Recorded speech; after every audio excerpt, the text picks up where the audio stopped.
Alrighty. And here we are. What's going on, man? What's good, Mr. Sykes? You know, only the police call me that, bro. All right, well, let's do that again. What's Or the up, judge. Echo? How Yeah, you right. doing? How Hey, how you doing, doing? guy? How you doing, guy? Everything good? I started watching The Sopranos finally, dude. Just now in Yeah, well, 2024? I tried to do it when I was younger, but I don't think I was old enough for it. So the other night I did it again. I was bored and I ran out of shows, things to watch. So I gave it a shot and I was like, damn, this is actually really fucking good. Why did it take me this long? So now I'm hooked on that. Forget the fact that I'm Italian and all that shit. It's one of the best shows ever. Yeah, I like it. So, I mean, I'm only a few episodes in on season 1, but I'm digging it.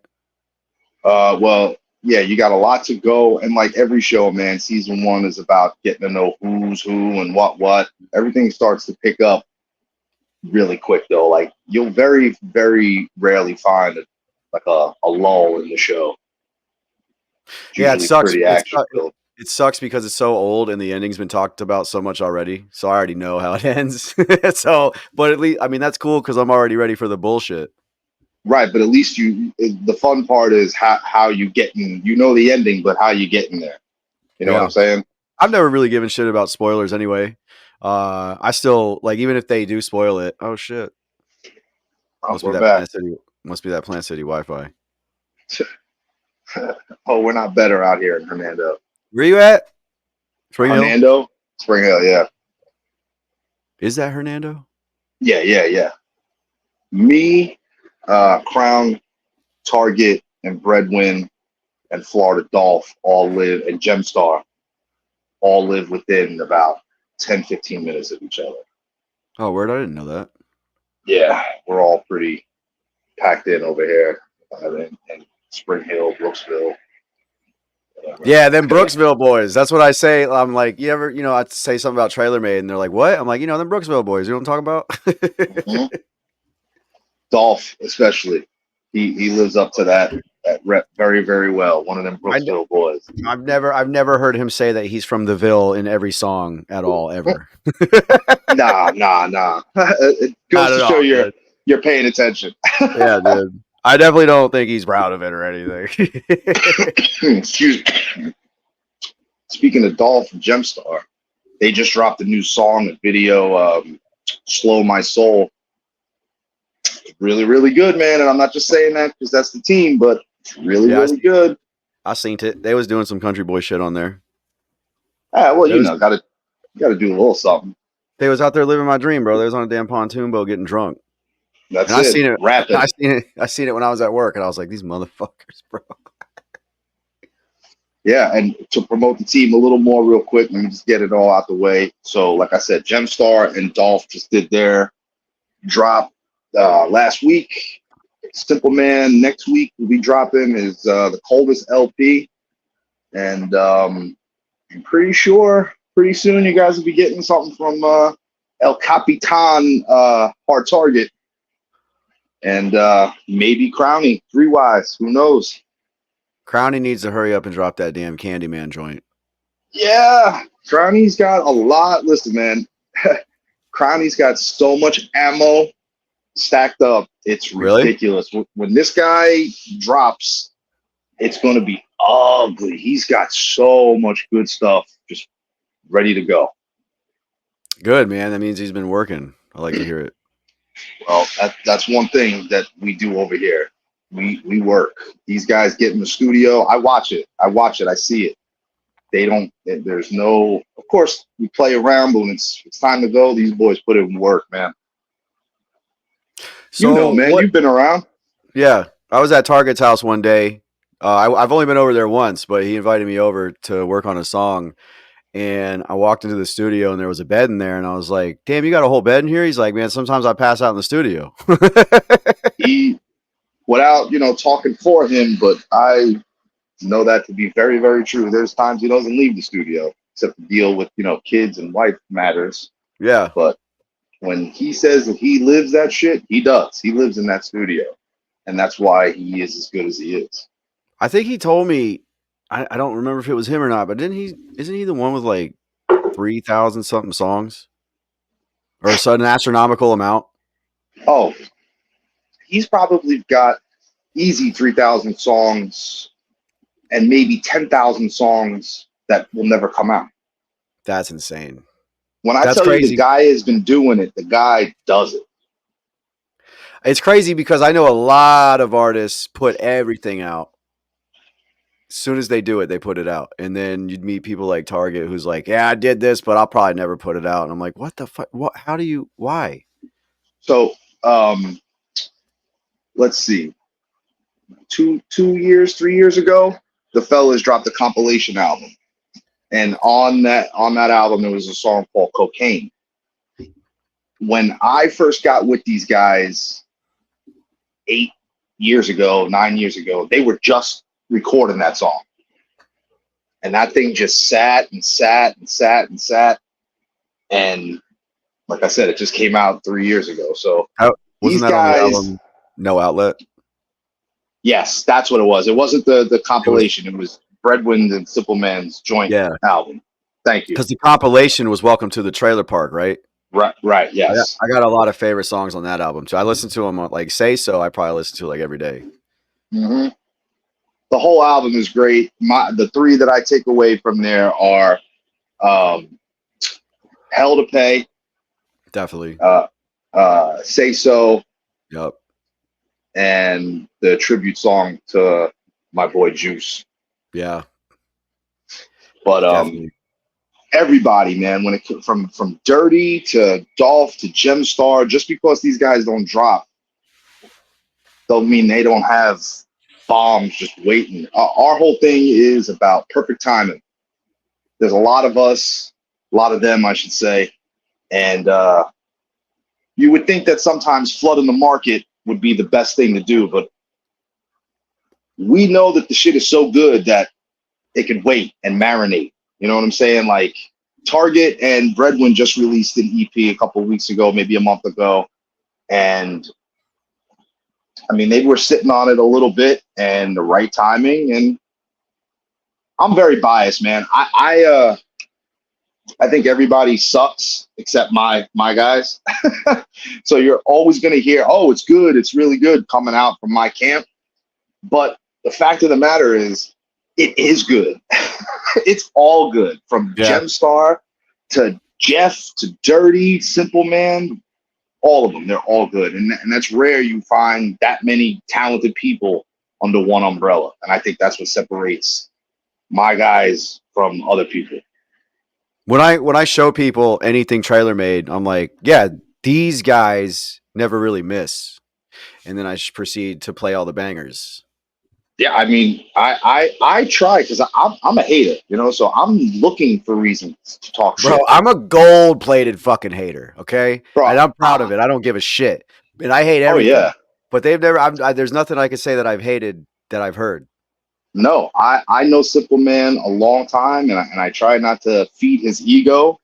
But I told him, I said, listen, man, I've never, in the time that I know you, which is a while now, I've never heard you drop something whack. Yeah. And in the days of independent artists, where 90% of the times it's gonna be whack, I never hear whack shit come from my guys. And as their friend, as someone that promotes them and does all that, I'm very proud of that. You know what I'm saying? To go say, hey, these are my guys, they do music. Usually people would go, oh, really? Because usually it's going to suck what comes out of them speakers. But I've Yeah. yet to meet someone that doesn't go, man, that's just good. And I come from New York, so a lot of my friends up north, when I tell them what I'm involved in, they're like, what? Country what? And because it's like something that doesn't exist to them.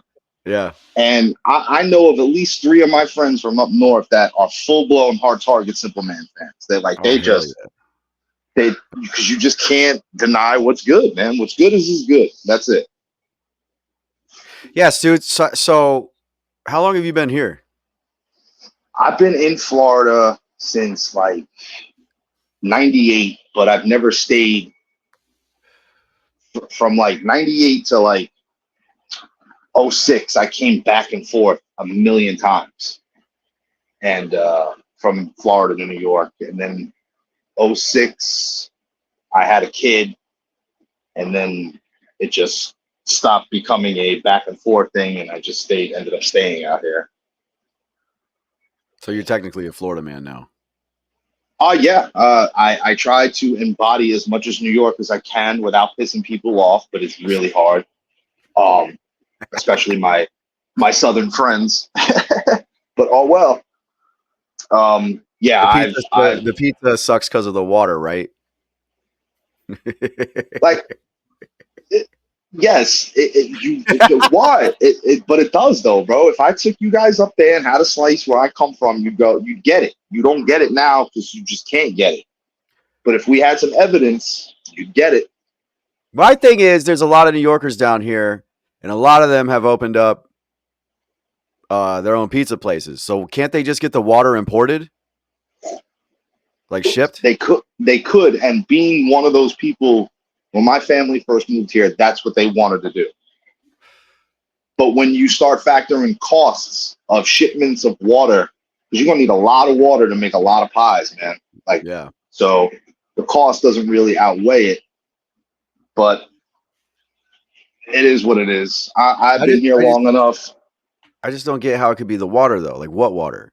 New York tap water, or New York has natural water flooded through the state. There isn't a company that feeds us water, like that goes through their filtration and all that shit. This shit comes straight from the mountains, leaked all the way down to the city, the whole state. I didn't know that. Bro, I'm telling you, if I went to my sink in New York and just ran the tap and had a glass of water, you would, like, there's no filters and shit like that up there. Like down here, you can't do that. I don't know why. There's lime in the water, all this stuff. I don't know. It's crazy. Which is weird because we got springs down here. Like but Central Hills comes from a spring, the water. Yeah, I don't know, man, and I don't want to turn this into a whole archaeologist. I don't even know if that's the correct word, like conversation, but I think it has to do with like the rocks and the stones that sit, like that hold the water. I think that's what does something. Oh, minerals and shit. Yeah, like I said, I don't know if that to be true. I'm just yeah. Yeah, I brought you on here to talk about water, bro, and rocks. Yeah, bro. I can talk about hip hop and movies and my guys all day long. Get me on rocks, bro, and you're gonna have to put a muzzle on. Oh shit, dude! I'm learning so much about you, fucking freaks. Yeah, man. I'm old, bro. I'm old, so I'm interested in old man shit. Yeah, dude. I've started watching like World War documentaries and shit. A ton of them. Oh, that's me and Target do. You think that me and Target would talk about like cool shit, right? No, we talk about World War II documentaries. Yeah, dude. I've watched so fucking many. I know so much fucking useless shit about that. Well, I've always been a history buff, so that kind of goes with same whatever. But yeah, let's bore the people some more and talk about that shit. Let's talk about you, bro. So what's up? Where'd the name come from? What? Cap One? Your official name is DJ Capone, right? Well, no, it's DJ Cap One. Cap One, just as simple, comes from my last name, Capone, Cap One. But is your alias? What's with the Capone thing? Capone's my last name. Oh, that's your real. Okay, cool, nice. All right, yeah. So DJ Cap One. All right, cool. Yeah, man. Not many people believe that my real name is Capone, but it is. Man, because everybody calls themselves Capone nowadays. Yeah, yeah. Everybody steals everybody's name now. Yeah, well, I've been dealing with it my whole life. Well, my whole life, people think that my name is Skies when it's Sykes, so I don't know how. I guess everybody's dyslexic, so I feel you on that. Well, I've always been known as Little Al my whole life. So fuck it. That's what made me change my name. Because growing up, man, I mean, I had teachers, adults. Everybody would just call me Capone. Priests. I mean, you name them. Everybody would call me Capone. So I just didn't want that anymore. Because there's some kind of something that comes with, I don't know. But I was like, and especially when I started getting into DJ and stuff, I'm like, I don't want to be DJ Capone. And everybody's like, oh, that's dope. You should use that. And it's like, Yeah. So Well, because my there's a buddy rapper named Al Capone. Well, I mean, there's a ton, but I know of one who actually went somewhere with it. Well, you got Capone from Capone and Noriega. You got Mr. Capone from the West Coast, a Spanish rapper. But whatever. Yeah, my buddy, long time ago, just one day, he just randomly just called me Cap One. And I was like, damn, I like that. I had never seen it like that before. So that works. DJ Cap So he One. took the same thing and switched it up, and now it's a completely different thing, and nobody is called that. That's lit. Right. And not only that, when I have like a cool story to say, well, how'd you get your DJ name? Oh, it's my last name just broken down. So there's that as well. Man, I'm full of good times, bro. I'm gonna tell you about the weather next. Hell yeah, brother. Well, how long, like, how did you get into being a DJ, and how long you been doing it? All right, two things that got me into DJing. One, I grew up next door to this kid called Johnny, and his brother had turntables.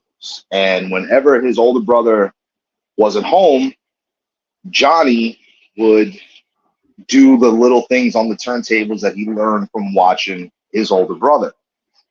And over the years, he got better and better, and he became a DJ. And I used to go and carry his crates of records with him. It just always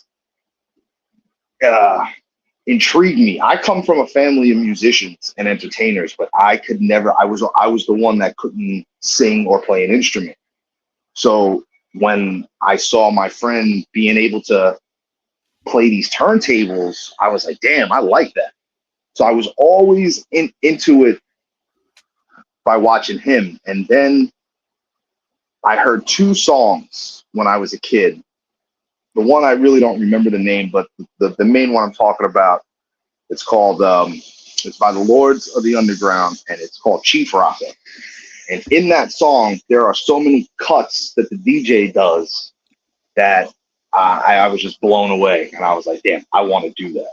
And I can't really do that now, but that's what kind of got me there. And I also am a good crowd controller. I can read a room really quick and kind of get an idea of what the people are looking for and how they want to have fun. And I have no humility to me. For you to have a good time, if that means for me to make an ass out of myself, well, guess what? I'm gonna make an ass out of myself because I know all the mood needs is an icebreaker. So if the DJ can break the ice, then everybody else can. And I was always good at that. So I kind of put the combo nation of like party settings and playing good music. I was like, I want to do this shit. And then I just basically just taught myself how to do it. And over the years, just got more and more into it. I'm not a technical DJ. Like I won't impress the hell out of you with scratching skills and tricks like that. But if you give me a room full of people, I'll get them dancing. And not only will I get you dancing, I'll make you so, wow, I remember that song. Like, yeah, like nostalgic. That's the word I'm looking for. Like, I'll take you to a place where you want to go and let loose, but because of bills and jobs and shit, people don't want to go there no more. But I force you there to have fun. Yeah, man, I've been listening to all those mixes that you send to my email. Like the last one I was checking out was that 90s. What was it called? 90s nostalgia? In the 90s, yeah. Yeah, and you blended, what did you blend? You blended Rick Astley with the Backstreet Boys. Yeah, dude, and I was like, this motherfucker, ain't no way, dude. And the whole thing slapped. It was fucking lit. And I was like, damn, that, bro. man. I was thinking about yesteryear. I was actually getting flack from the guys the other day because we were at an event and I had did the music for the event and send it so they could just play it, and that song happened to come up and they were like, the fuck is this bullshit? So I appreciate it.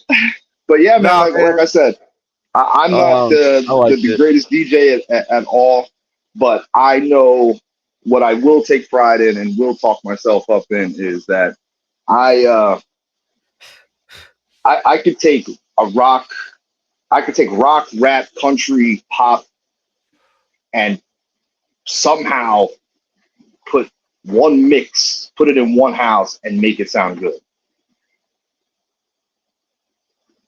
So Um, that's me.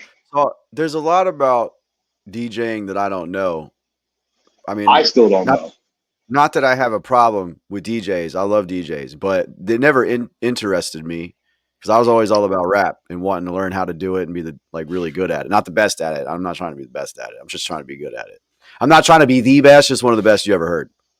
Well, So, what I is a think what is the lingo? Like you said earlier, you said cuts. What's a cut? Like when the song cuts to another song, or is that like a sound that you add when you're playing shit, like a scratches? cut. Yeah, there's different terminologies. I wouldn't validate anything that I say to be, right. But like a cut to me would be a scratch, or a cut to the next record, or Right. whatever, whatever it is. I'll give you a little fact. You know how rappers became a thing, right? Like It's. when I think there's a lot of speculation about that. Like they say the talking blues or something well, like yeah, that. I'm But talking about the hip hop that we know. So they would get the instrumentals on the B side, and they'd start doing shit over it to like right, but mainstream instrumentals. right. But the original reason why guys started grabbing a microphone and started rapping was back in the day, the DJ was the entertainment. The DJ was the main attraction. But the DJ, instead of, with the exceptions of pumping the crowd up with his, come on, everybody, and let me hear you say this, let me say that, the DJ wouldn't say anything. So what happened was he started bringing his homeboy with him that could say cool shit on the microphone, and he used to put his homeboy on the microphone, and all the rapper would do was big up the DJ and how dope the DJ was. So after a while, the name MC came into because the dude that the DJ would bring with him would kind of be the master of ceremonies. And all night, all he was doing was gassing up the DJ. Yo, everybody, how good is the DJ and all this shit? And then after a while, the rapper was like, yo, I can just start talking about myself. And then that's where it kind of became the rapper and the DJ. But the DJ back in the day at the parties, they weren't bringing rappers. They were hiring DJs. And the DJs was like, man, I want some love. So let me get my homeboy that can say this cool shit. And that's how it all started. Damn, that's funny because nowadays it's kind of reversed. Well, that's why I hate DJs now. DJs try to be the center of attention. Yeah, That's not the DJ's job. The DJ's job, if you're DJ a Khaled. poor DJ, please, if there was one of those guys that you were just like 5 minutes alone with to like bark at, he's one of them. Another one. Oh, please. So it's just the job of the DJ, especially if you're somebody's DJ. Like, for example, Bredwin DeVille, I'm his DJ, right? If I'm his DJ, your job is to make him look good. All these dudes try to make it about them. No one gives a fuck about you. Yeah. And if your guy looks good, then you look good. So that's the problem I have with DJs. Now every one of them wants to get their name on talk on a mic. Good DJs, you don't even hear the DJ Premier to me is the best DJ. You'd be hard pressed to ever hear him talk on a record, and he's the best. Yeah, I DJ remember hearing all Quick. those. You get one So tag and it was like premiere, and then the shit would drop. yeah, and usually the tag was a rapper in the song that Yeah, he is bigging him up. He's DJ Premier isn't putting a tag in his shit. yeah. His tag is the beat. His tag is him. That's my problem with these guys nowadays. But I'm Have just one of them you? old guys I that just complain. I mean, I'm starting to get that way too, and I'm starting to bitch about the youth. But have you have you heard? I don't think that you do it, but I have heard that some DJs will make the other artists, like the openers, look not so good compared to the headliner. Have you seen a lot of that? Well, here's the thing, and once again, this is just me. If if my guys are going to perform and my guys are going to touch the stage, I'm not DJing for anybody else. Right.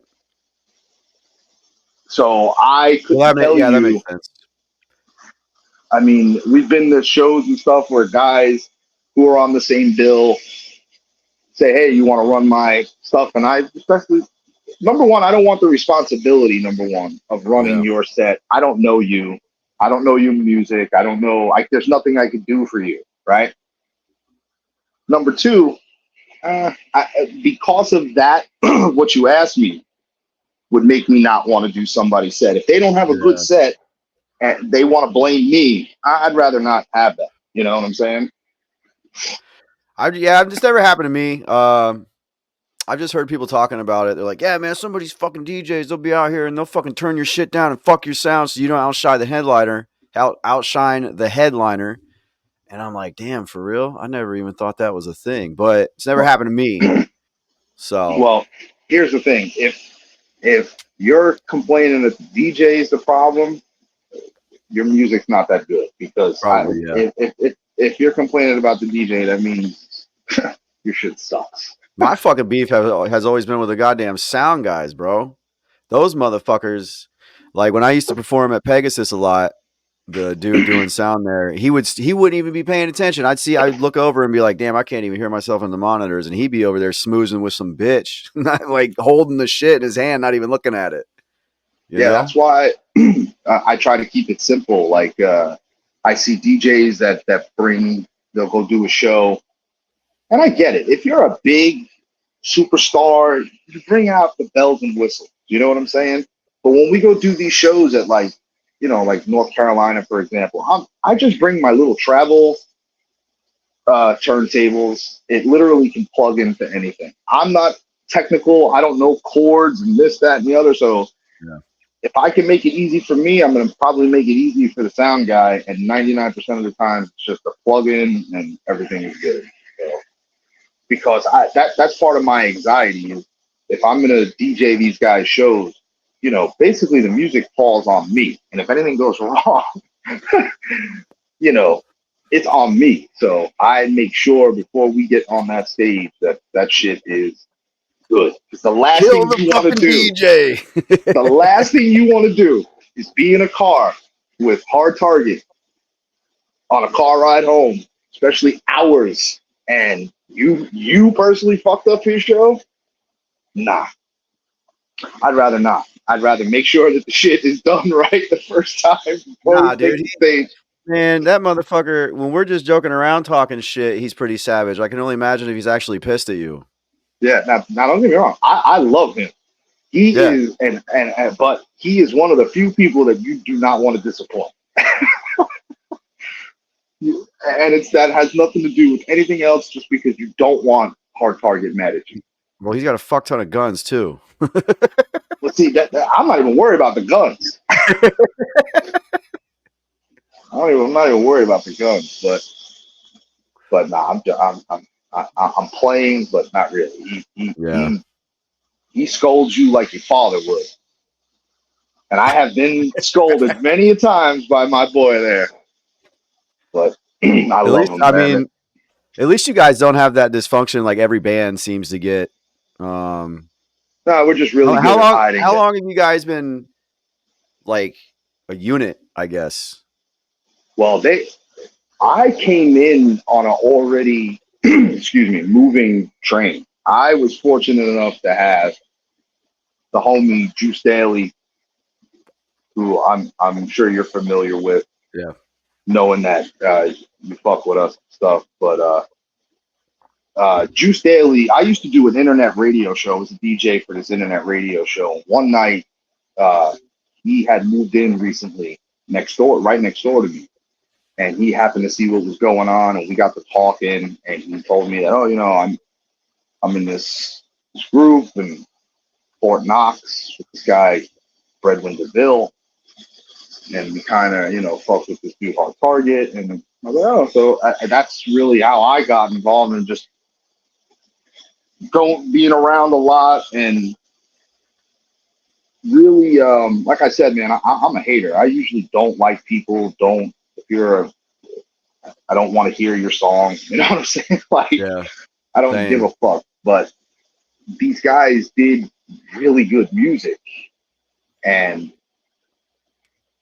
it intrigued me. So I just started coming around a lot more. And then next thing you know, Target had asked me to be in a video because he heard that I did some acting back in the day. And next thing I know, boom, there.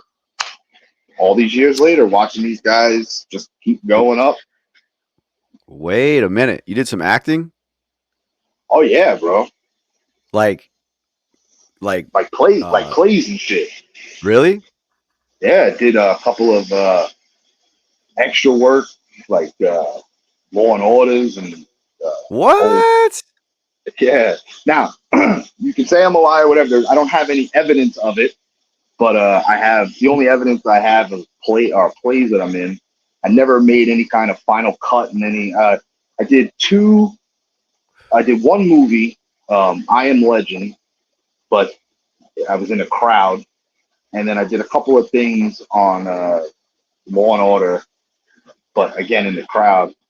But you said The Sopranos. I actually auditioned for a role on The Sopranos and made one of the cuts to come back several times, and something happened where I couldn't make another audition, and I don't know what would have happened, but yeah, I did a bunch of plays.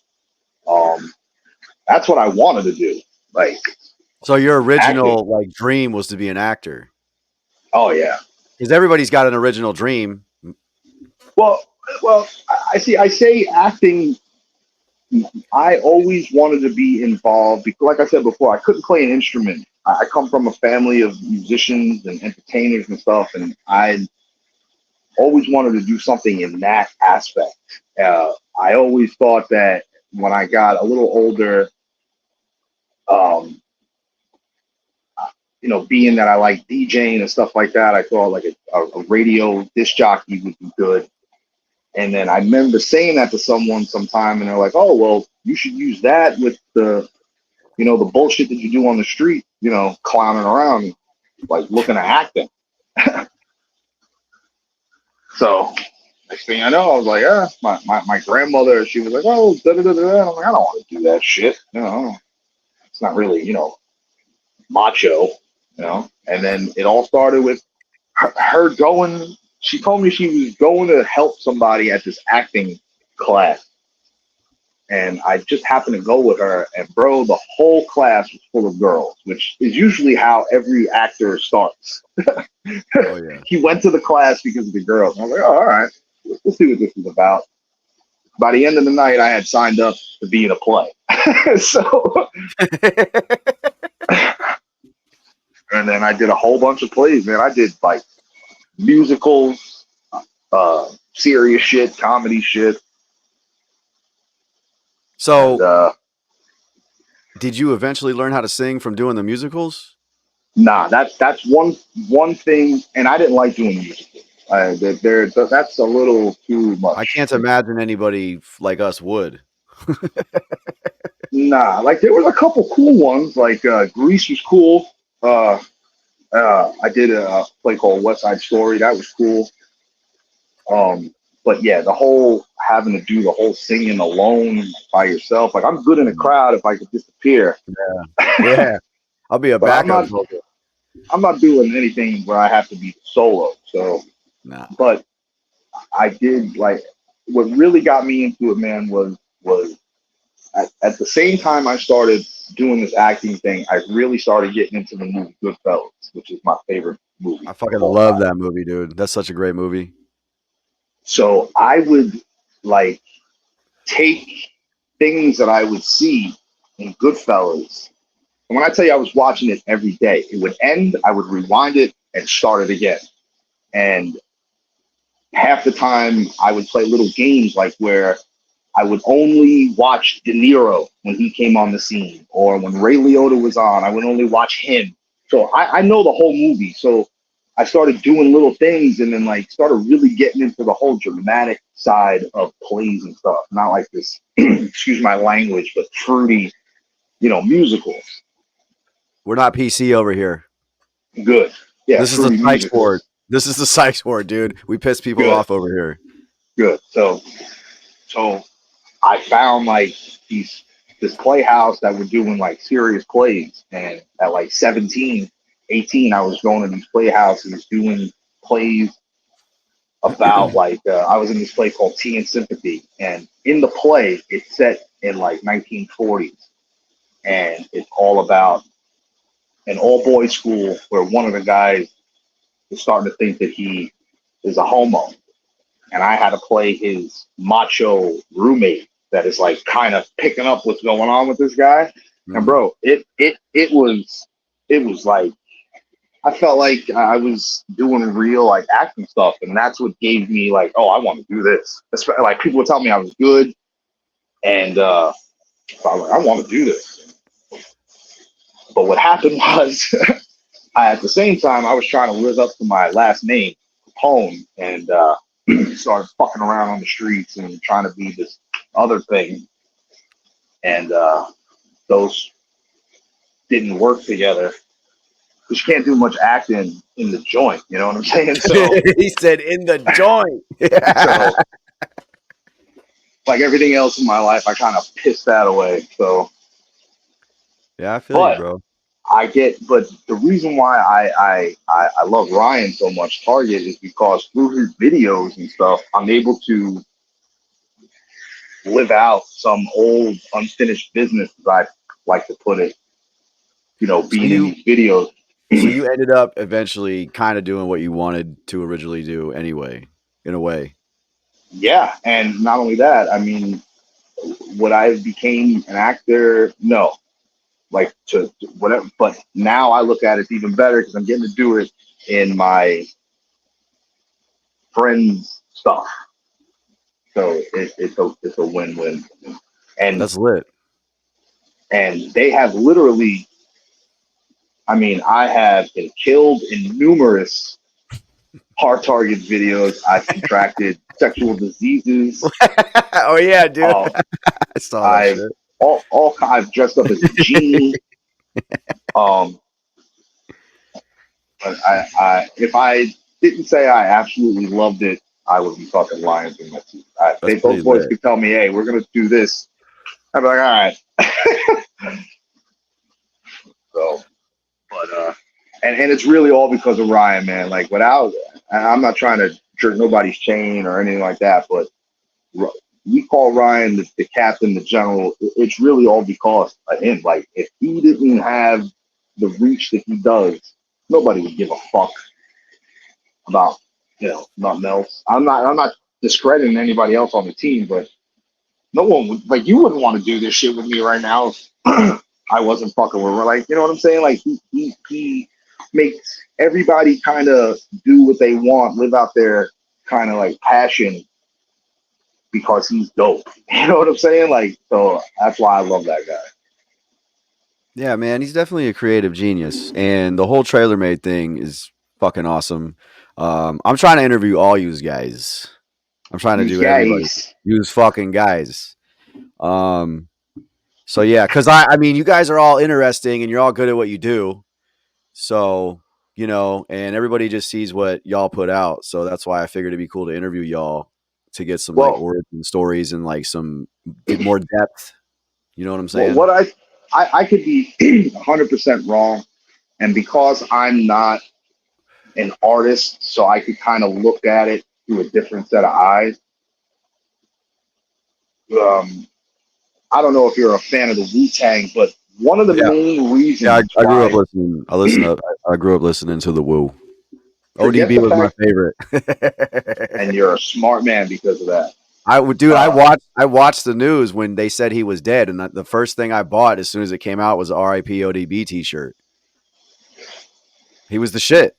he, I mean, his name alone tells you, Old Dirty Old dirty Bastard. I mean, bastard, bro. no fire, no fault Dirt to his McGirt. style. That's Fucking it. Dirt McGirt. What was the other one? Something Chinese restaurant. Didn't he have a like? It was Old Dirty Bastard, Dirt McGirt, and fucking what else? That No, that's from the the Chappelle Chinese show. rest, yeah, Yeah, that's that's from the from the Chappelle Chappelle show. show. When fucking what was it? Was it RZA, Rockman? RZA, yeah, he was on there. That's right. yeah, he was Big Baby Jesus, the Osiris, Yeah, Dirt Big Baby McGirt. Jesus. That's right. Yeah, man, he was But the shit, bro. They all were, but like he stood out to me the most because, like, obviously I'm pretty fucking out there. I'm pretty wild, and he was too. I don't good, know if he good for has you. anything to do with that. I mean, I've always been pretty wild, anyways, but he was the one that stood out. I was like, that one's my favorite right there. That motherfucker Well, crazy. he did it on purpose. But my point was the reason why everybody loved the Woo, not because they were just good, because people could get a sense that them dudes loved each other and they were real. Like what you were getting was what it was. And I feel like, and I could be wrong, but that's why people really fuck with us because they see that every one of us really cares about the next one. And what you see is what you get. There isn't a facade on any one of us. And uh, I don't know anybody that's ever been to any one of our shows. We're right in the crowd with them, with y'all. As soon as the show's over, we don't run, hide. Like dudes are there partying, Yeah, man, invested. those people go to, to the shows for y'all because like the shows are dope, but it's gonna, it's gonna turn into a party when the show is over, and it's always Mm-hmm, lit. It's always mm-hmm. fucking lit. And that's another reason why I think people, like I said, of course, there's the music, but once you get past that, like we're all genuinely like the best of friends, and we do, a lot of stuff together. Like our families get together.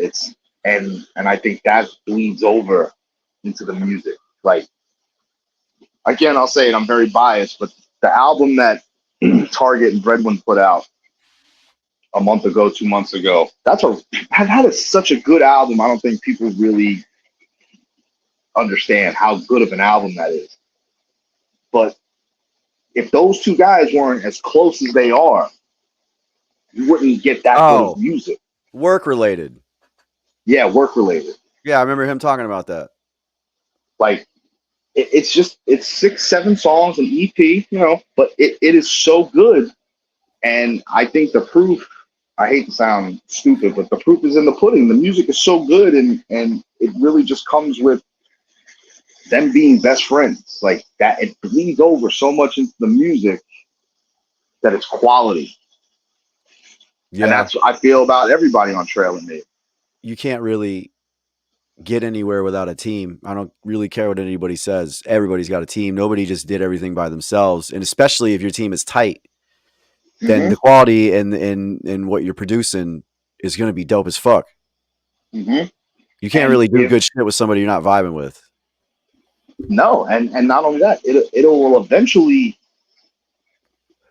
be evident in the music. I'm sorry, I think that's why our shit is good because Target genuinely cares about all these guys, so he helped them as much as he puts into his own shit, and then guys in return want to do everything they can to help him.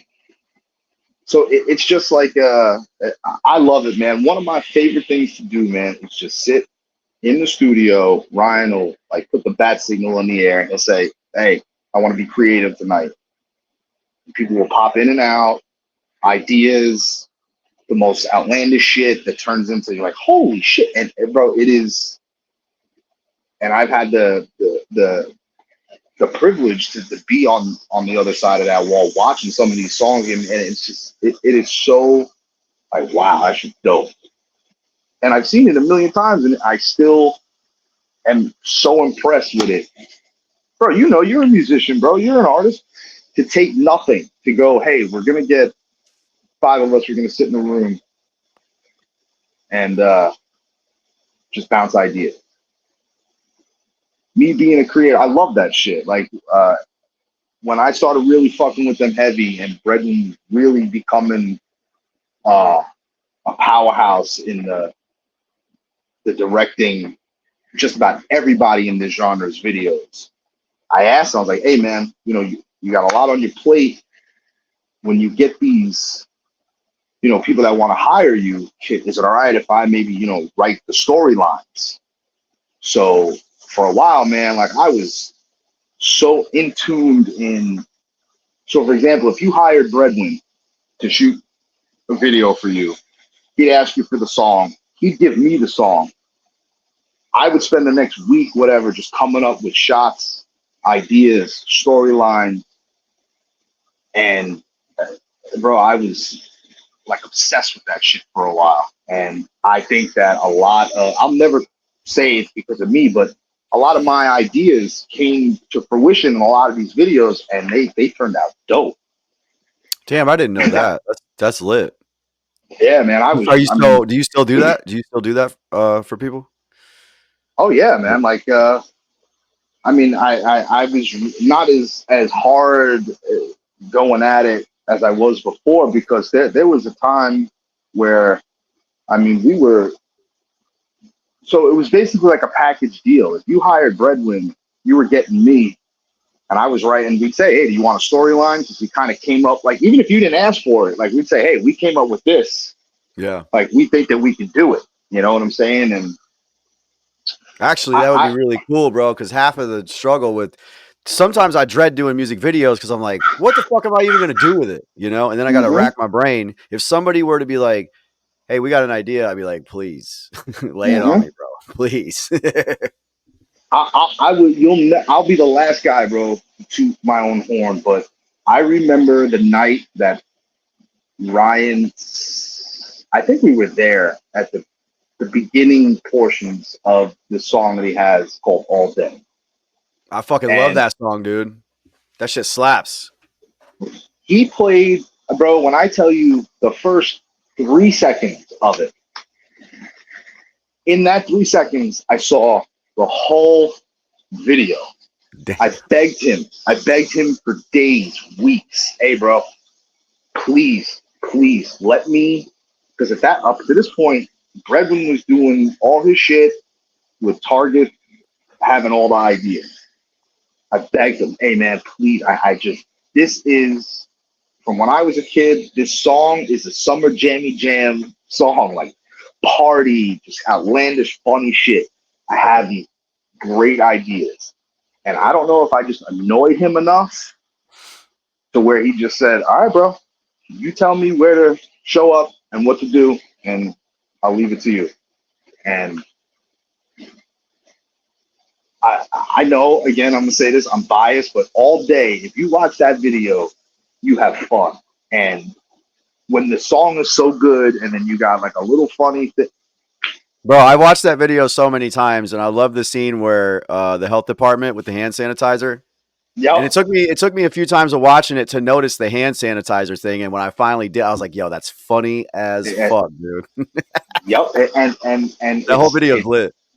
it's little shit like that. And I don't think there is a team out there that does that we did what we do. I mean, when you talk about what Ryan does, creating all the music from the beats, and now we got our homie George with us making beats. So you got Ryan producing everything. Then all the heavy hitters of MCs that we have around us. And then we're able to turn out really quality videos. I mean, I'm sorry. You'd be hard pressed to find, and not only that, dudes that want to see the next dude succeed. Yeah. So I think I tell everybody because I would show off the music all the time because I ask because like I fuck with everything underground. I don't fuck with anything mainstream, and I argue with my friend Sammy all the time because she's all about the shit that she knows is like shit that everybody God, knows. right. So I'm always like, and I was like going off. I was like, listen, I like underground shit because the shows are lit. You can hang out with the artist. It's cheap to get in. They might be sold out, but mostly not. and everything's a vibe, you know, I and think everybody's pretty genuine. well, that's it. That's it. I think if there's less facade in that music, I mean, what you're don't get me hearing is wrong, what you're dude. getting. I've met a lot of fucking busters who have egos Oh, they don't deserve. absolutely. But I think those are easy to spot. Yeah. Oh yeah, for sure. Like right away, like a mile So, away. I mean, I've seen a lot of shows. Ryan's played a lot of shows I've been to and seen guys that oof, oh, put the microphone down. Bro, since you brought up Hernando, one time I was doing a competition out there and it was just like a showcase competition. It's horrible. And I think I went last. And one of the dudes, because I had to watch everything, and one of the dudes went up there and rapped for like 2 seconds and then pretty much just danced to his own shit the whole time. And I was like, what the fuck is this? What the fuck? Did he Yeah. just forget his words and he's trying to improvise right now? Like, what the fuck is this shit? And the music wasn't even good. Oh, that's for sure. Like, And it's shit like that all the time. Yeah, when I first moved here, man, I came here with an attitude, with a New York attitude, you know, not liking that I was here. And from when I first moved here, guys were out here trying to rap, and I had no tolerance for it, especially then, because I was, Mr. New York hip hop. If it's not coming out of New York, it's garbage. Like, I didn't even like the South shit back then. So, let alone, fucking MC dickheads, fucking demo, listen to my shit. Nah, I'm good. You grew up. Well, how old are you? 42. So I'm 35. So you definitely grew up during the East Coast versus West Coast thing, right?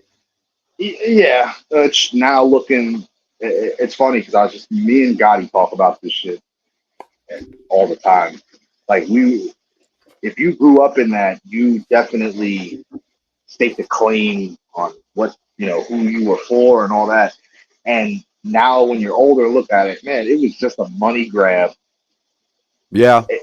It was still better than anything that came out nowadays. But I feel very sorry for anybody that talks shit about my era of hip hop. Like, these young kids will say that it's old man shit, but like, Yeah, man. They always disrespect the OGs. And because like I saw when all these little rappers started coming out, like the Lil Yachty's and the Lil fucking Muskrat or whatever the fuck they call themselves, and they were doing interviews and they were like, man, fuck the old school shit, bro. It's boring. And I was like, what the fuck? it's because And it's this, boring because they're too stupid to understand yeah, dude. what it takes that these MCs are doing. The Like, substance, bro. Like one of my favorite, because I grew up in the South, so I had dirty South hip hop, and then I was alive during the East versus West thing. So all that shit was on television. So I had three styles that I was growing up on. So I had all these different influences and like people I was looking up to and listening to. So like DMX and like Bun B and all that shit, and then Tupac and fucking Wu Tang. So like I love all that shit. So I can't, it's hard when it gets brought up, like, oh, who's better from the fucking East and West Coast days? I was like, I don't know. There's so many fucking dope from both sides. I can't. And then I got my own sound down here that I grew up with. So right. I'm just going to list off all my favorite rappers, period. You know? Yeah. And yeah. So I can't ever argue about it with anybody because I'm like, I don't know, dude. I mean, they're all pretty fucking good, especially I was a Big L fan. Hell It yeah. sucks. It sucks that he didn't get enough shit out. He only got like the one album, Mm-hmm. but he was fucking sick. So like, and I asked people down here, I'm like, yo, you ever heard of Big L? And they're like, nah, because like, I guess they didn't, catch that. But Right. I'm And telling you, when I was growing up, I was ingrained. I was looking up everything hip hop. yeah, even though I didn't really listen to West Coast shit or really have an idea of what was going on in the South besides Uncle Luke and Two Live Crew and Yeah. shit like that. Yeah. I knew about it all because I read magazines that came out monthly, and it was back then. This magazine called The Source was Yeah. I was like, just about to say, was it the stores? yeah, it literally was a Bible because they would tell you everything that was going on. 5 mics, bitch. Yeah, and I and it's funny because like that's how. So when I moved to Florida, I couldn't find the Source magazine where we live out here. So I got the subscription, which kind of changed it for me because in when you get it, when I was in New York, I used to just get it from the newsstand. Yeah.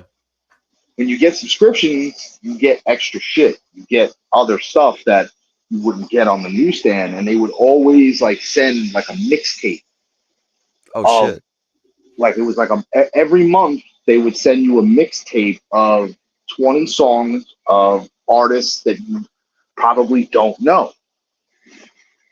And for the two artists that I did know, and you're a little older like me, so you know about tapes. You know what I'm saying? Like you Yeah. had to, if you didn't want to spend all day fast forwarding, you listen to the whole tape. So in listening to wanting to get to the songs that I wanted to listen to, I would be hearing stuff that I normally wouldn't listen to. Yeah. And that's how I found Bone Thugs and Harmony and Outkast Yeah. and um, then I won't even front, man. It took till I got with Gotti in 2017 to really get into all their stuff that I had known about, but getting a different perspective of like, oh, you should check this out. You should check this out. I fell in, bro, stuff that I listen to now, I would have never listened to back then because I was too hard headed. I would have never, like, to me, E40, if you would have asked Cap 30 years ago about E40, I would have laughed. So that guy's a clown. Now I think he is one of the top 10 greatest ever to rap. You know they say he raps in cursive, right? Like I don't doubt it. I've never he heard verbally raps in cursive, and if once I heard somebody say that, I was like, he fucking does, don't he? That's what his style is, rapping in cursive. he is unfucking believable. And I give a lot of that to Bredwin. That's that's Bredwin's dude. So if you're gonna be hanging out with Bredwin riding around in his shit, you're gonna hear E40, and it's just there's so much good shit from my era of hip hop that is so like it's not these what I call lazy rap today. It's so Yeah, okay, we get it. it There's sucks. no nothing behind it. Songs are like 2 minutes now. Yeah, but even in that 2 minutes, like what are you telling me? And now don't get me wrong, my era has a bunch of whack rappers too. But even Yeah, the whack rappers gave you something. yeah. Even the whack rappers didn't sound like every other fucking rapper. Yeah, they all sound the same. Like they all got the same effects on their voices. I'll be listening. So you know how like you'll check somebody's like social media story, and it's their typical like smoking a blunt with shitty rap playing in the background, and I'm like, Uh-huh. damn, all these idiots appear to listen to the same shitty rapper, but then it's not the same shitty rapper. It's a bunch of It shitty rappers that all yeah, sound like the same shitty rapper, and it's that fucking bro. like who's that guy? Fucking Lil Baby or yeah, Lil Baby, bro. I don't I don't like know. that There's a lot of motherfucker. them. And There's they a all lot of sound them. like him, dude. And it's trash. It's trash as fuck. And they just I, talk I about bullshit. now you love the internet, right? You love it, right? It's done good for you, right? I Eh. love it. The worst thing that ever happened to rap, hip hop, is the internet because Yeah, streaming. it gave every motherfucker that thought they could do it a little bit an opportunity. Because when I came up, God, I sound old as fuck, bro. You gotta They stop. You wouldn't gotta be let like, you, bro. They wouldn't let you if you were they whack. wouldn't let Nobody you. would. Not only that, you needed to go book a studio. You needed to Oh get an yeah. engineer. You needed to find someone to have a beat. And if it was whack, guess what? Someone was gonna tell you that shit Yep. is whack, and ain't nobody Yep. gives a shit. Now you got more whack rappers than good rappers, and that's not a good thing. Nah. It's oversaturated with bullshit.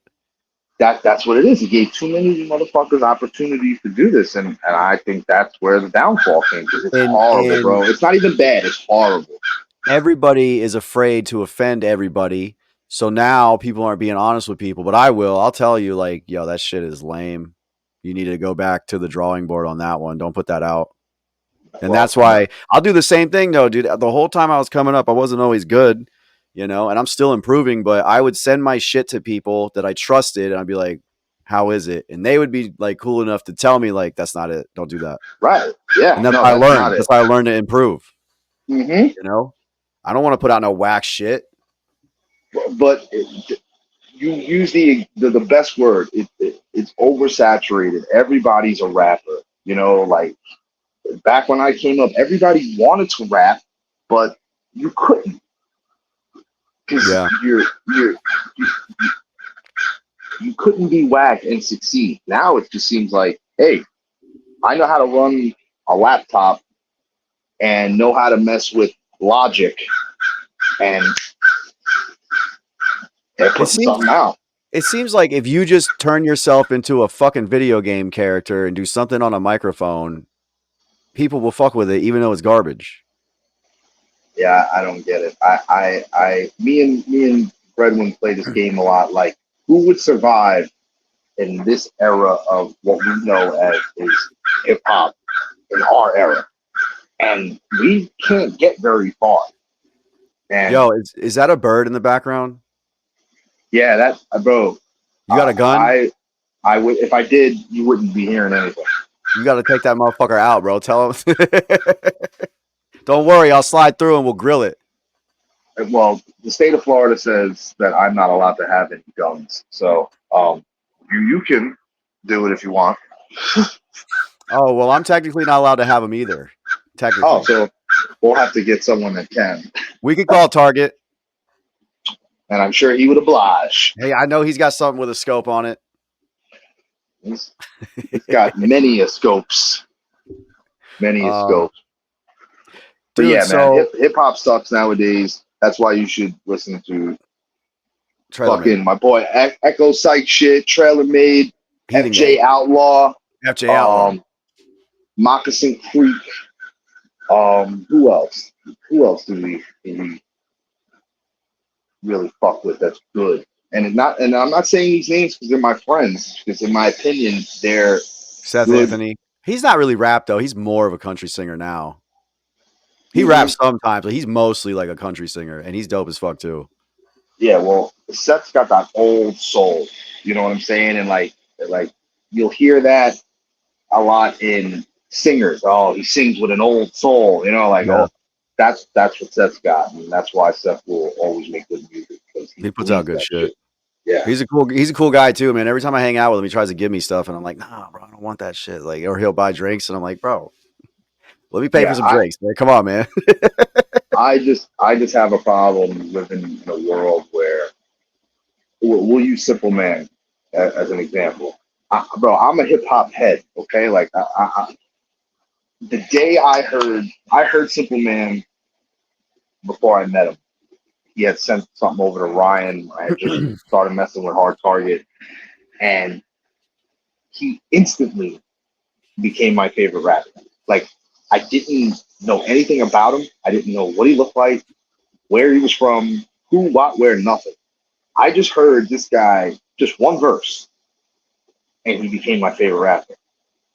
I don't want to live in a world where everybody doesn't know Simple Man. This guy is so fucking, bro, listen to me. He is Simple Man. He's so good that it's disgusting that other people make money off of doing what he does, and he is not bigger than that. Yeah. I feel the same way about like all the people all the people you just named. I feel the same way because all those names you just named are extremely talented and they make so much good music that I personally fuck with. And then I look at all the fucking idiots out there and I'm like, what? And because I'm not an artist, I mean, I know that I proudly wear this Traylor Made, but I don't give a fuck. There's people in this genre who have way more status, I guess, if you want to call it, because of dick riding or social media, and their music is just fucking trash bags. Mm-hmm. And where I come from, the music should be enough. It shouldn't matter that you're a character or you make fucking reels or how many followers, all that bullshit. So all these dudes that's getting all this light when their fucking music sucks, bro. You hear what I said? Yeah. Sucks. It's not even like comparable. I'm not even dick riding my boy. It's just that clear. That shit is hard. Like Simple Man, I was with him 2 weeks ago. Me, Gotti, Simple Man, Corey, and Moccasin Creek shot a video for Moccasin Creek that should be coming out in the future here. And he played me the finished version of his new album that's coming out next week, the Coldest. Bro, I mean, it's so good that it makes your face cringe. Like Bars? oh my, what's that? Bars? Bro, the beats, because he has a couple of like maybe one or two concept songs on there. Yeah. I mean, it's just like, oh my, like it just made my face cringe the whole time because it was just nasty, but like good nasty. Yeah. And it's like at the same time, I'm like, how is this not? It's killing anything that you heard the top guys in these genre do. And I'm not saying that because that's my boy or not. It when it comes out next week and you listen to it, you're gonna remember me telling like anything that anybody in the who's supposed to be somebody in this shit, it is nothing compared to what Simple Man's putting out next week. And then to make that even more fucking gravy, Target's gonna drop something soon, and the stuff that this guy pumps, it Simple Man, Target, Breadwin, they're disgusting. And Yeah, man. I gotta watch fucking Fiddler on the whatever. I gotta watch somebody fucking who's not them get I more feel you, whatever. bro. I feel you I love my because friends too much to call out names. when I'm telling people about like the shit that I fuck with, I bring up all the shit you just said, and then because Florida's got a lot of dope talent, dude. Yeah. And I got to show, so I show like, I try to show one song and get everybody like, collabs and shit. So like everybody gets heard because I can't just be like, well, this is all Simple Man. This is all Target. No. So I try to do one where everybody's collaborating and, let it play. I usually take over at parties, bro. As soon as I get that fucking speaker, I'm playing some down south. Like you guys are like from the, I fuck with a lot of people from the other side too, dude. Like man, Miami's putting out a lot of dope ass rappers like Puya and Fat Nick and them. It's funny that you brought up characters because I fuck with Puya because he makes good music, but also this motherfucker is now a millionaire because he's been doing this long enough. He still uses a fucking shoelace as a belt and he never combs his fucking hair. He don't put no effort into his appearance. He only focuses on the music. And I'm like, that's a cool motherfucker. He's not a character. He's just focusing on the music. Or I was going to say, or is he Larry Cable Guy in it? Because, Larry the Cable Guy ain't really Larry the Cable Guy. You know what I'm saying? Oh yeah, maybe, dude. Or like Stale Cracker, that dude on TikTok. That's a wig, and I was like, what? The whole time I thought that was real. I mean, he lives like that, but that is still a character. But I don't know. I mean, I really because he's like a grungy skateboarder type dude, and all I give a fuck about is the music he puts out. You know what I'm saying? I rarely even ever see him. He'll get on Instagram every now and then, post like one weird picture of himself just looking rough, and then be like, new song on the way, and then fuck off. Bro, like I know I mentioned the main three in my camp: Simple Man, Breadwin, Target. But like the guys who are like quasi-retired in my crew, like Chief, like you fuck with Chief. Yeah. He is better than some of the guys in the positions that they have. Crowley, who's been just featured on a couple of Traylor Made shits, and he did some work with some other guys outside the fam. Bro, I found Crown. I did like I said before, an internet radio show, and it was all dedicated to underground shit. So if you were an underground artist or an artist just trying to get your shit heard, you sent it in my show. I played it. He was one of the people that sent it in.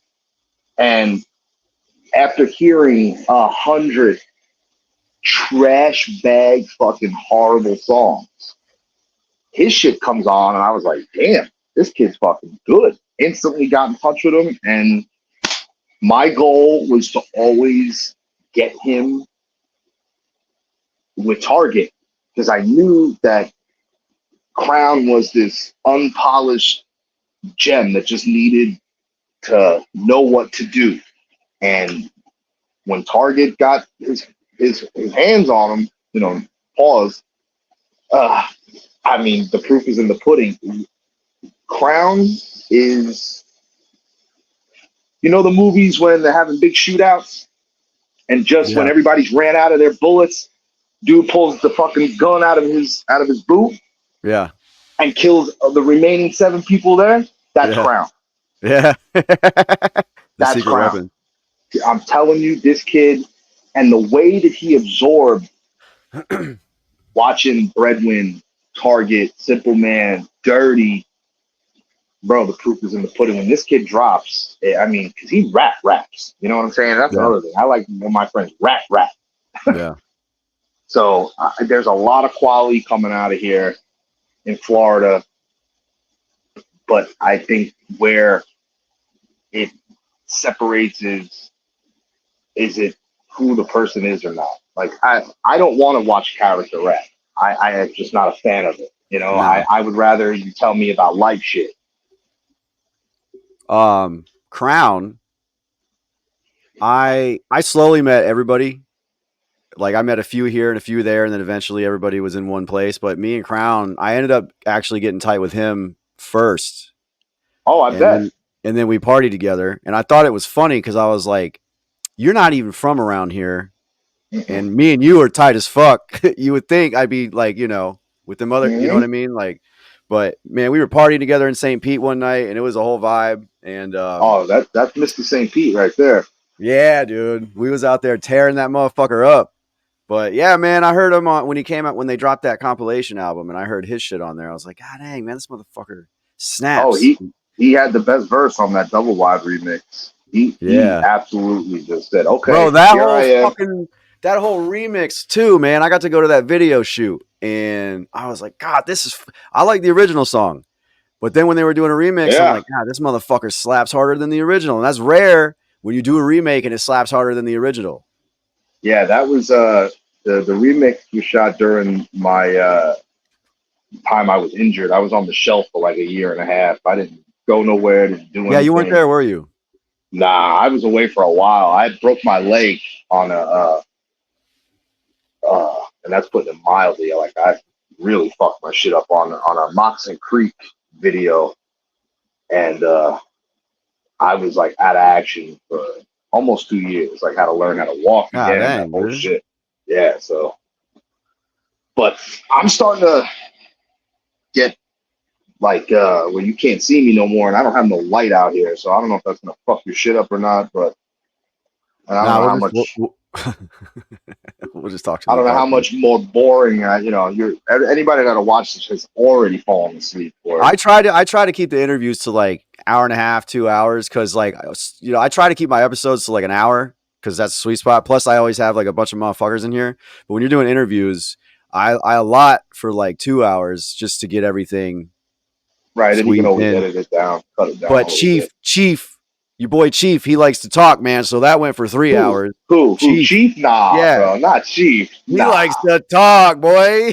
Oh, he goes, bro. We went for Especially three when, hours, and I was like, "Fuck it, dude. This is just gonna have to be a 3 hour one." Because he was saying some cool shit, so I just let him ride.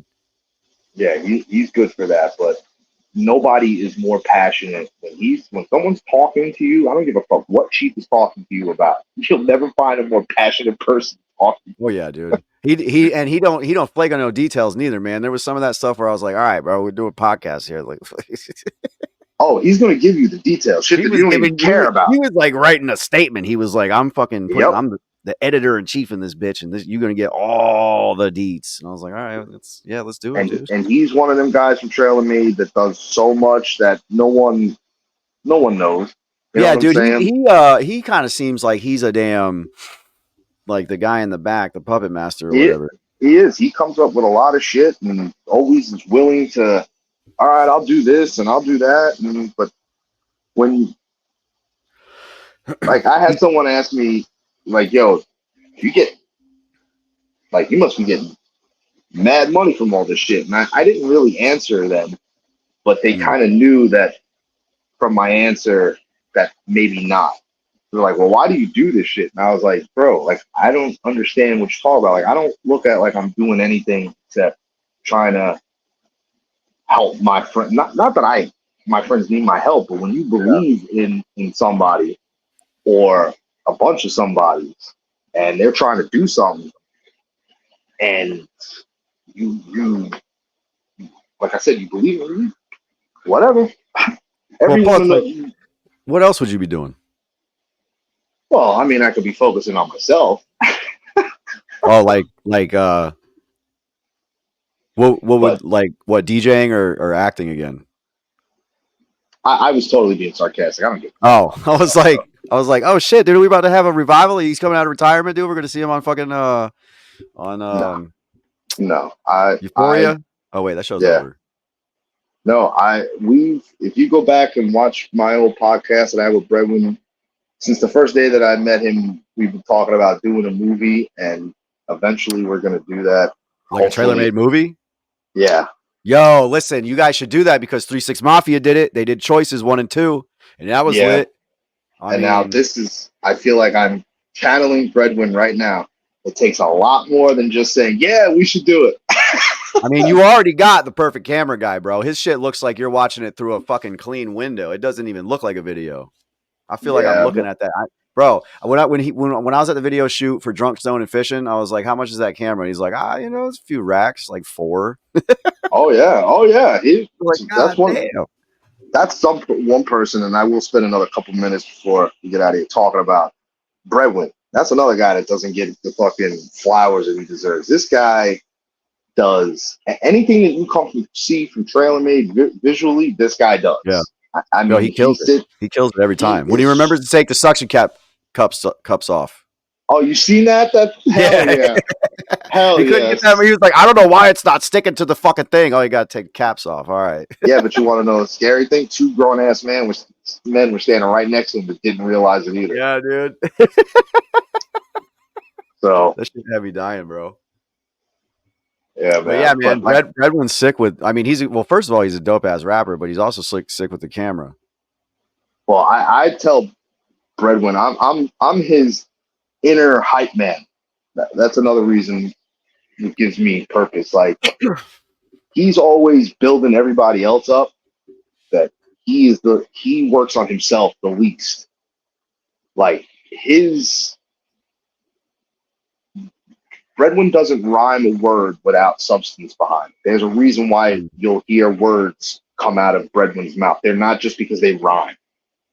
And that's why I think that like my guys are like a Swiss Army knife, man. Like every one of them is every one of the pieces of it is so sharp and on point, but it has a different use.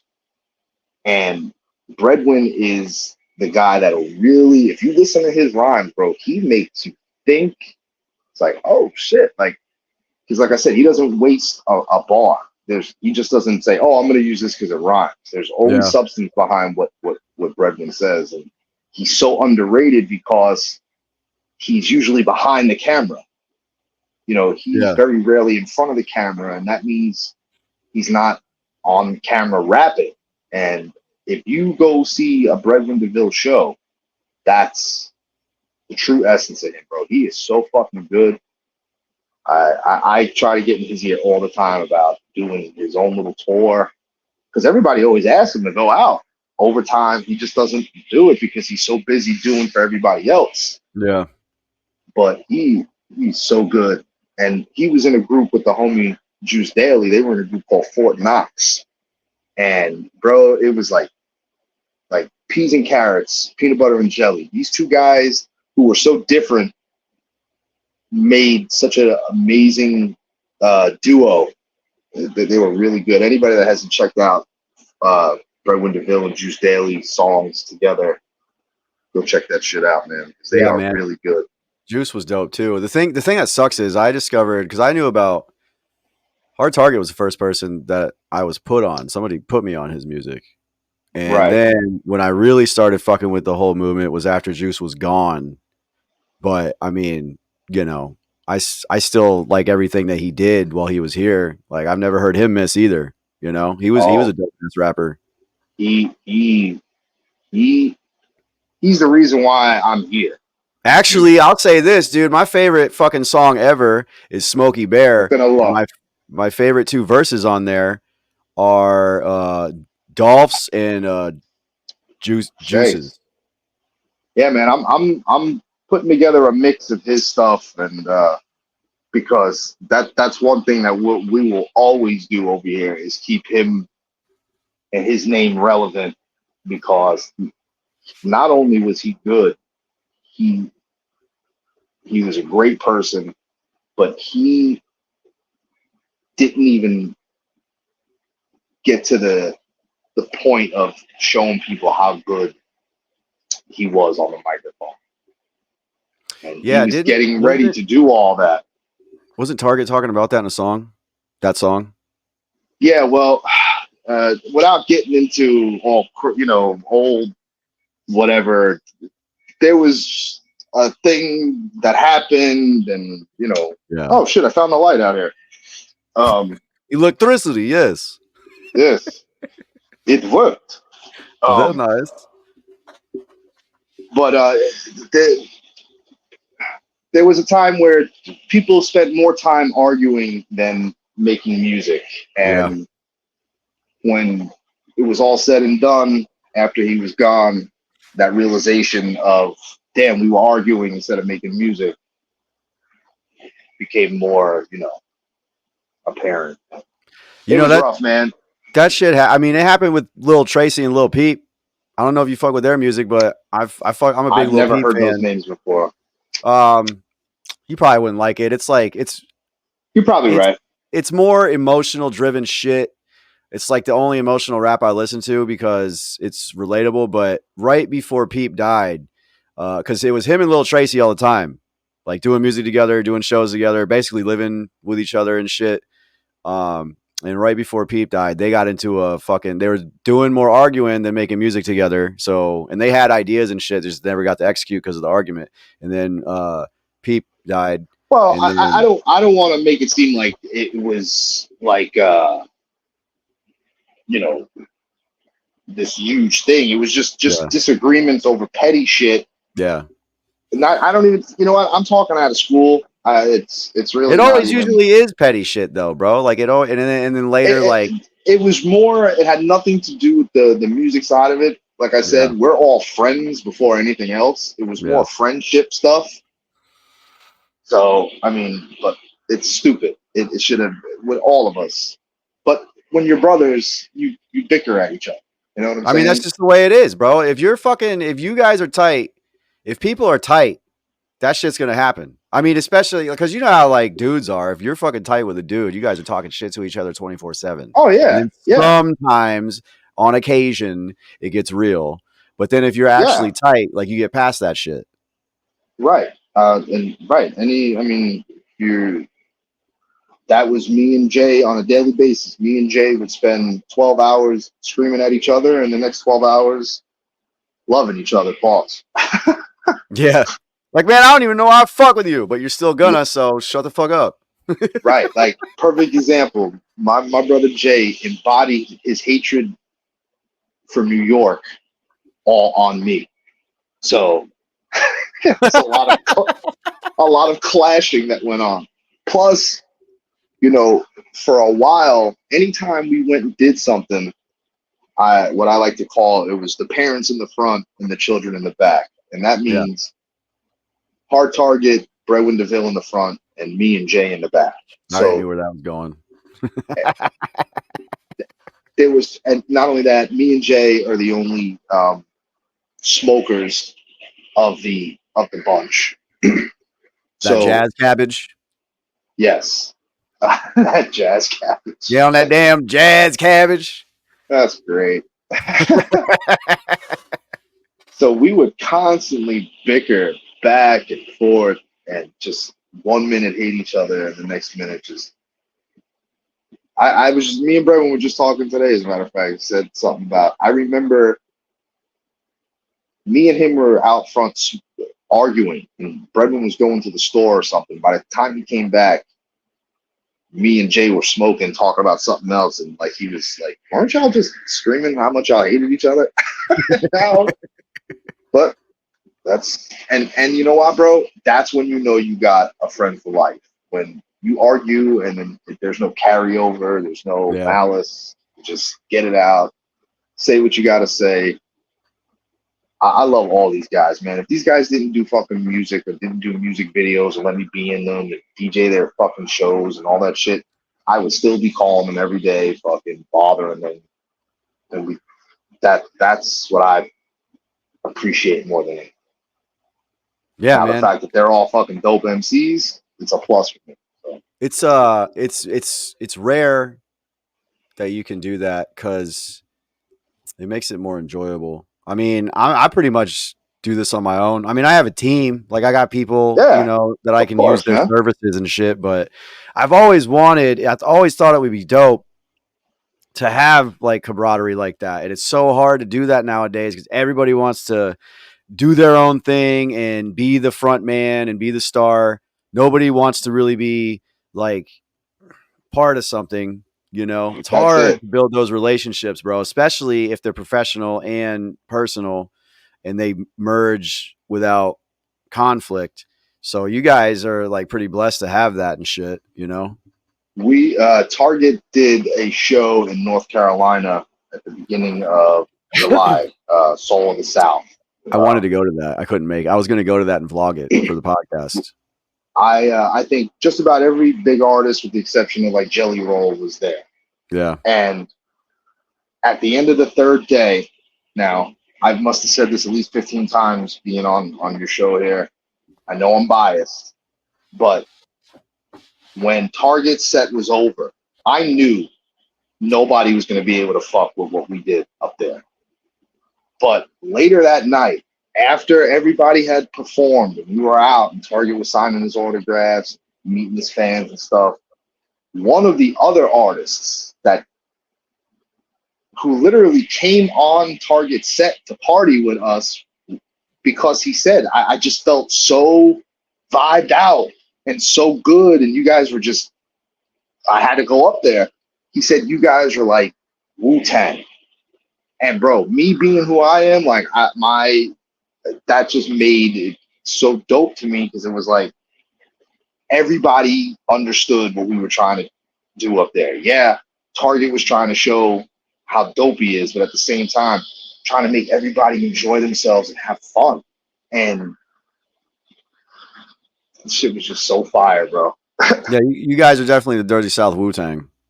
And I love, like, Ryan will hate hearing that, but For real? when only because he's, he doesn't get the Wu-Tang like I get the Wu-Tang. He doesn't fuck with the But, Wu? I mean, he does, but he doesn't get it like I get it. It's like just a bunch of good rappers. To me, they're superheroes. You know what I'm saying? Yeah. And so to hear another artist say, "Man, you guys were like Wu-Tang up there," because that was dope to me. Yeah, man, for sure. Getting But, compared to legends is always fucking dope. Yeah, but why do people go to concerts, bro? They go to concerts to have fun. If you're on stage performing and having fun, the people are gonna have fun. Yeah. That's some of these artists. They just stand up there and they hold their dick or they just play their guitar and there's nothing. It's like, oh, okay, goodbye. Yo, I saw that Adam Calhoun shouted out Dirty because he saw him perform Oh there. yeah, You saw that, right? Oh, I see it. Yeah, I guess. I was standing. I mean, I was standing with him. I was standing when Dirty was before. I heard it live. I heard Calhoun say, "Yo," asking Ryan, "Yo, who is that?" That like, yo, like, I can't say it enough, man. All these guys are so fucking talented, and it's just it irks me that they don't get the opportunity to let more people hear them. They, it bothers me.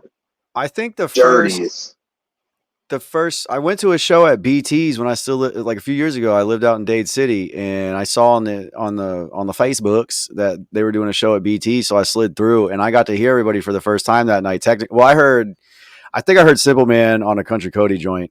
No, I think the first track I ever heard was White Trash Fresh, and then I heard him Oh on a Country. yeah, Yeah, dude, that shit slapped. I was like, I fucks with this dude. White Trash Fresh, hell yeah, dude. Like same, and it slapped. But that yeah, night, dude, it was a fucking onslaught, bro. Like dope artist after artist. I was like, oh, I fuck with Hard Target already, but who the fuck are all these dope ass dudes? And then they were like, they did the show and it was over. And then Dolph got up there and started fucking around. He's like, I don't actually know what I'm doing, but somebody come up here and play some shit. And then they started a whole nother set and it went on.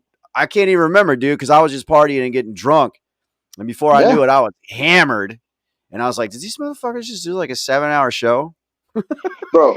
We if everybody agreed and we all said, all right, we can do a tour, a promoter wouldn't have to book anybody else. You got Yeah. everything you need just in us. Yeah. You got openers, headliners, DJ, a singer. Yeah. Plus, I'm starting to work out some comedy routines and shit. Oh shit, dude. I fucks with comedy. Hell yeah, bro. What comedian you fucking with right now? Right now, Yeah, like who's one of your favorites right now? I got a whole uh, fucking list, bro. uh, see, just like music, I want to relate. So I can't relate to a lot of the young comics because I'm an Yeah. old fucking geezer. Hmm. But Bill Burr is still my guy. Oh, yeah, dude. I love Bill Burr. I kind of live as. Do you know who Sebastian Maniscalco is? I don't The think so. Italian. Yeah, you've seen him, but guys like that. Target's starting to slowly bring me into Kill Tony. Oh fuck yeah, bro. Uncle Laser, Cam Patterson, fucking. I'm trying to get Uncle Laser on the podcast because I went and seen him, and he comes here. So I was like, yo, next time you come to Florida, bro, we're fucking doing a podcast. You know what I'm saying? Twisted T's, Plan B's, and G's. Let's do it. Let's do it. He said he's like, yo, if I got the time, I'll do that shit.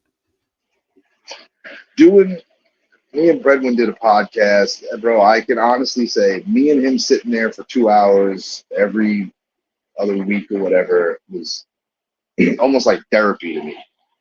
We started out with a concept for a show because I grew up in Brooklyn, New York, and he grew up in Kansas, and we totally lived completely separate lives. Wait. Bredwin grew up in Kansas?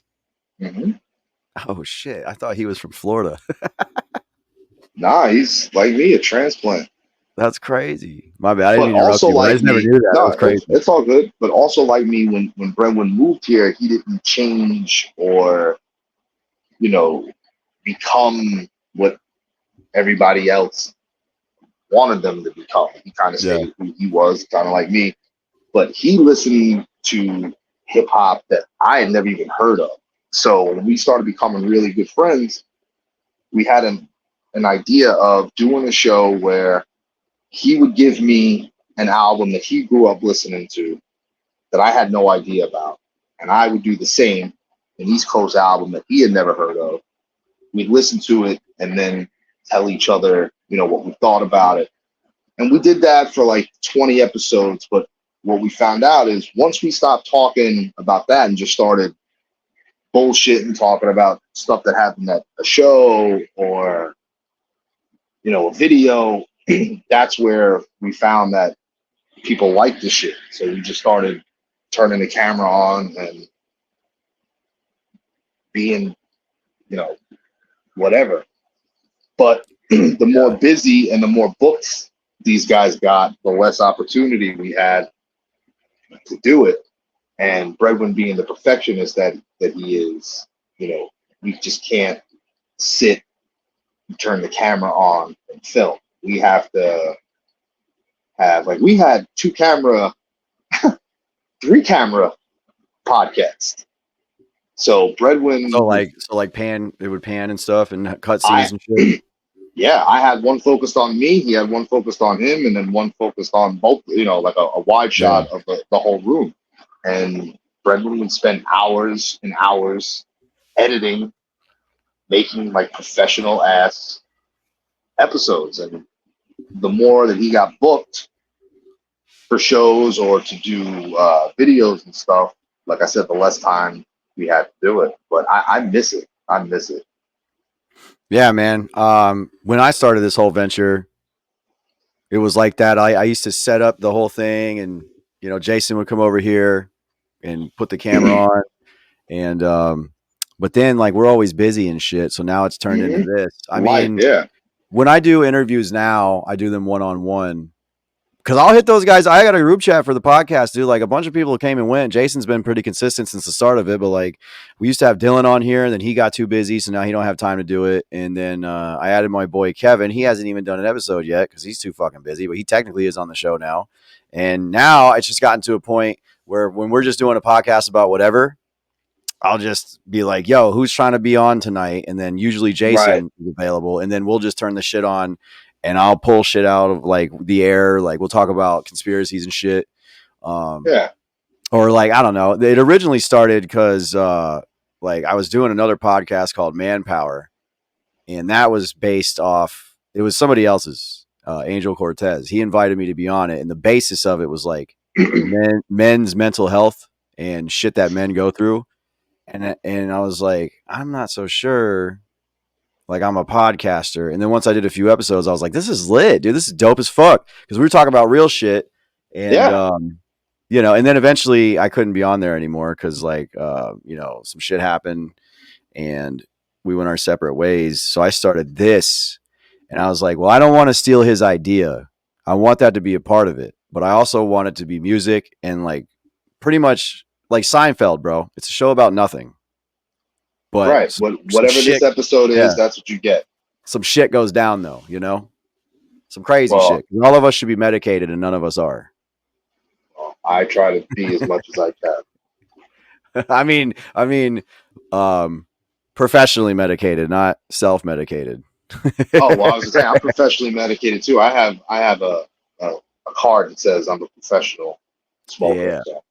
I tried to be pharmaceutically medicated, and that was a shit show because it turns out that's never a good thing. It turns out if you drink on that, you lose your fucking brain quick. So yeah, dude, just sticking with the reefer. Always. But yeah, man. So you got anything you want to plug or anything like exciting that you're about to do or websites, social medias? Anything Traylor Made. So Hard Target, Breadwinderville, Simple Man, Florida Dolph, Crowny Gambino, Gemstar, Moccasin Creek, Dirty. Anything with the TM. Frank Thompson. Frank, that's another man. We don't have enough time for us to talk about every dope guy on the squad. Bro, I love Frank Thompson. Dude, he slaps, dude. He's another one, bro. And he is just an amazing person. Number one, just a spitfire fucking rapper. Simple Man will be dropping next week. The Coldest. I have some videos coming out. I'm sure Crown's going to be dropping very, very soon. His video, maybe a couple of songs. Target, I know, is thinking of dropping soon. I'm trying to get Breadwin to do bunch of shit coming. Moccasin Creek got some shit coming. Florida Dolph, Gemstar has Slow My Soul right now out, all platforms. Anything Traylor Made, go check out. Good music, good people, good times. That was fucking whack, bro. It started to sound like a Papa John's advertisement towards the end. Better pizza, better. What's the slogan? Something like that for $12.99. Better pizza, better people, Papa John's. That's it. Forget about it. Hey, how you doing? Hey. You did pretty good for a fucking Florida boy. I think there's some Italian in there somewhere. I think somewhere in the bloodline because they were telling me. Let's not go crazy. They were telling me aunties. No, they said that my grandfather married an Italian lady, so I think that's where it comes from. You say them Italians. Them Italians. Remember that? You ever see that movie Inglourious Bastards? He's like, listen, he's like, you speak third best Italian. He's like, I don't speak any Italian. He's like, that's why you speak third best. Just keep your mouth shut. I just had it on last night, bro. Well, I fucking love that movie, dude.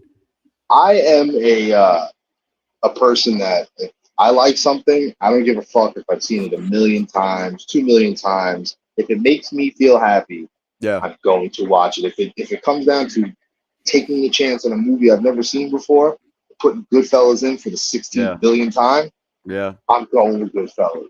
I'm the same way, dude. Fear and Loathing in Las Vegas, Scarface. All right, real quick before we go, you got to give Yeah. me 3 movies. If you can only have 3 for the rest of your life to play every day, what would they be? So I'd have to say first Fear and Loathing in Las Vegas because that is one movie that stood out that I've probably seen, no lie, over 100 times. Um, fuck. I just said Scarface, but yeah, I could probably live with Scarface because it is an iconic movie.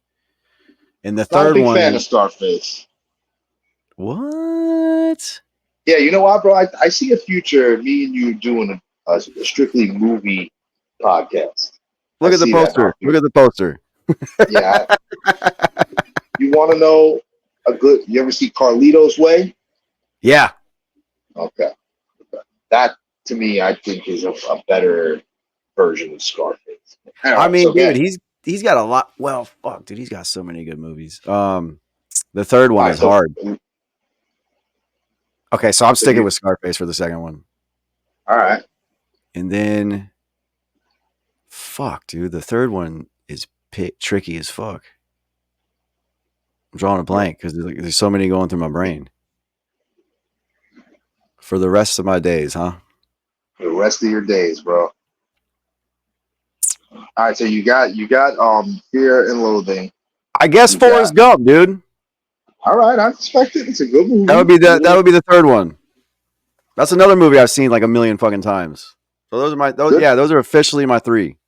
All right, I'm gonna blow your mind, and I'm put them out on the spot. So um, Young Forrest, right? Yeah. Your boy Bredwin DeVille auditioned for that role as a kid, Fuck off. and What? the only reason why he didn't get it is because the girl, I don't remember what it was, which way it went, but one was too taller than the other. Oh shit. Yep. So the girl was probably taller than Redwin. Or he was too tall. I don't remember what it was, but there was one specific reason. Like it was Oh. down to him and 4 other boys. And when it came to him, he was like, well, he's too whatever or whatever. But yeah, Could you legit. imagine if Redwin got that shit? That would be dope. Hey man. Hey. All right, I so wonder. far as I wonder if he'd still be Breadwin though, dude. Like, what if that turned him into something like a Hollywood? I don't know. you know what, as genuine as he is, man, and as fucked up as he is at the same time, I think he would have turned out exactly who he is. I mean, that would. Yeah. He's one of the, you know how people say they refer to their friends as aces? He Yeah. is an ace of fucking hearts. Ace hearts. A gem. Absolutely. So all right, so you got a good most. So you got Scarface, Fear and Loathing. Not really. All right, yeah, all right. I fucks with it. Really, mostly '90s movies, but okay. Yeah, I guess Can't be mine the are. classic. Can't be the classics, bro. But damn, dude, there's fucking Harley Davidson and Marlboro Man too, bro. That's another fucking iconic movie that I fuck with heavy. All right. I think. Rambo. You got the Rambos. Oof. There's so many. There's so many fucking cult classics. All I right. Well, think I'm since just you're gonna stick with that. I'm since technically you a cinephile. mine let me, I got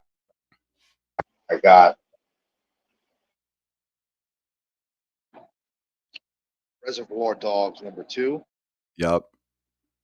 and Ace Ventura, Oh the shit, first dude! I one. forgot about those. Wait, what was the first one? What's that, bro? Hold on, I lost you. 1 second. Yeah, I think the sound's cutting out. Oh, hello? Yo, can you hear me? I lost you. Yeah, I think something happened with the sound. Did something die over there? Yeah. Is it me? I don't think it's me. Yeah, my bad, man. I don't know what the hell's going on. I can't really hear you that well. That's weird. You want to hold on. You want to jump out and jump back in? Hello? Yo, All right, I can hear you. I think there was a glitch in the matrix. I don't know. My headphones are fully charged, but they're just not working right now. So That's weird. The Chinese is coming at you. yeah, I'm probably gonna have to jump because I'm literally gonna melt Oh, word. in 5 more Um, seconds sitting out here. I'm fucking done swimming in yeah. sweat. All right, man. Well, hey man, I Thanks for appreciate yeah, before dude. anything, I appreciate you having me on, having everybody on, giving us the opportunity to share our shit, and we really appreciate it. We fuck with you. You're a funny ass motherfucker. We look Thanks, forward to some bro. of those posts you make. I ain't gonna front. You crazy as fuck. It's all thanks to mental instability. Yeah, kids. Stay in school and don't smoke jazz cabbage. That's it. And if you do, rap. For sure. Just don't mumble No, no, no, no. and hit up Breadwin for videos. Yeah, Please. dude, thanks for sliding through the show. Thank you for having Um, me, man. it was a pleasure. We'll It's do it never again boring. soon because It's this shit's it's fun. never yeah, dude. It's never boring talking to anybody from Traylor Made. And I might fuck around and take you up on that movie podcast because I fucking could talk about movies all day. Let's do it. I don't trust people that don't fuck with movies like that. I am a fucking I'm a genius with it. I'm I'm really good with the movies. That was some New York shit. Right? I'm really good with the movies. Yeah, I am. I'm telling you, I'm really good with the movies. I'm fucking I telling fucking you, get eh? you. You fucking Yep. guy. There it is. All right, man. All right, Uh, man. I appreciate it, man. peace, love, and chicken grease. You can take that All back to that New York. shit and jazz grass. Jazz cabbage. All right, man. Fuck yeah.